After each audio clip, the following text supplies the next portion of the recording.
My grandfather created the Templeton Prize to honor those who celebrate scientific and spiritual curiosity by harnessing the power of the sciences to explore the deepest questions of the universe and humanity's place and purpose in it. I'm thrilled to be able to announce the winner of this year's Templeton Prize. Sadly, the global pandemic means we still can't travel to be together. So instead, we'll be meeting up on a video link. It gives me great pleasure to introduce you to the 2021 Templeton Prize Laureate, the preeminent primatologist, conservationist, and activist, Dr. Jane Goodall. Well, hello, Heather. Congratulations, welcome, and thank you for joining me today. It's lovely to see you. Well, thank you, and it's lovely to see you. And I still haven't really recovered from the shock of being told that I was getting this year's Templeton Prize. Well, we count it a great honor, and it is a blessing to us to be able to celebrate you this year. I understand that you have been busier than ever during the pandemic, and that you've been able to reach more people than ever during this time through podcasts and through Zoom and through video. I think you're looking wonderful and vibrant. How do you stay so healthy and grounded in the midst of all your responsibilities? Well, I suppose I'm doing what I believe I'm put on this planet to do, and I'm doing it as well as I can.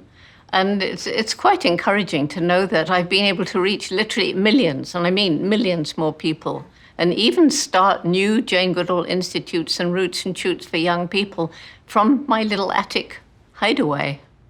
Jane, you were chosen as the 2021 Templeton Prize Laureate in recognition of the contributions you have made to the world's understanding of what it means to be human.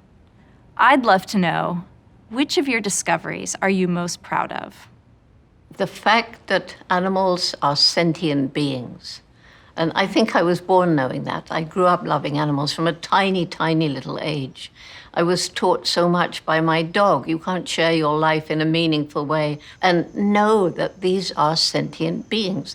And of course, with the chimpanzees, our closest living relatives, we share 98.6% of our DNA with them. And yet, it was being taught at that time, that's the early 60s, when I finally went to Cambridge University, never having been to college before. I was actually told the difference between humans and all the other animals is one of kind and not degree. So thanks to the chimpanzees, because it was they, because of their similarities biologically to us, as well as behaviorally, it was thanks to them that science gradually came around to understanding that we are part of and not separate from the rest of the animal kingdom.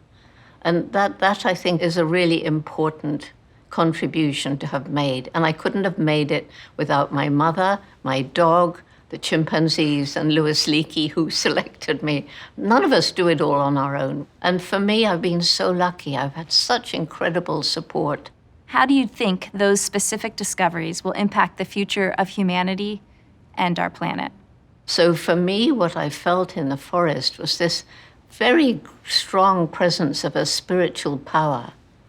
And it was a spiritual force that seemed to me to be in every living thing around me.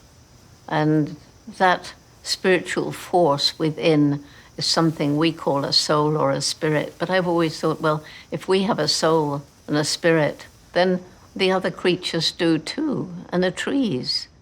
I hope that we are going to learn a new relationship with the natural world, of which we are part and on which we depend for our very existence. Honestly, there's a window of time to effect change, but we have so damaged the planet in so many places that that window is closing. We must take action now. So I hope that the things I discovered, seen, experienced, and talked about are helping to wake people up. What's really meaningful to you about the concept and the word hope?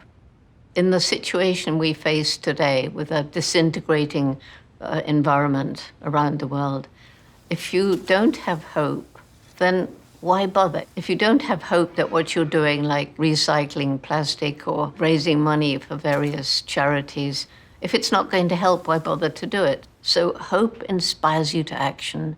Well, I think there's a yearning in all of us to be able to express our will to do better in that way. I hope so. You know about my passion for young people and helping to empower them by listening to them. And in our Roots and Shoots program, they're able to choose their projects. So they choose what they're passionate about. And by bringing them together at different ages, they just discover for themselves. For years, I was a teacher, and I understand the transformative power of knowledge. This is part of what we hope to honor with the Templeton Prize. It is meant to encourage humility, curiosity, and the recognition that we do not know everything.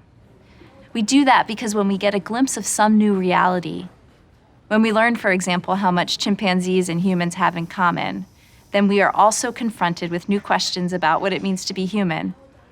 That's what the Templeton Prize celebrates. All of the laureates have contributed to our understanding of humankind's place in the universe. And I am convinced that if young people are exposed to the work and the ideas of the Templeton Prize laureates, they will ask new questions, they will wonder about their place in this world, and they will be inspired to act, to grow, and to improve. That's how we stimulate curiosity through the Templeton Prize. Which is wonderful because we need all the help we can get.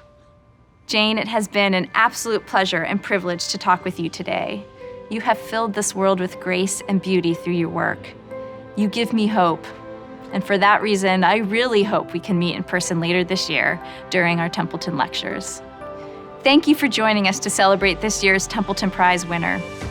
Once again, on behalf of the Templeton Philanthropies, I'd like to congratulate Dr. Jane Goodall on becoming the 2021 laureate of the Templeton Prize. Thank you.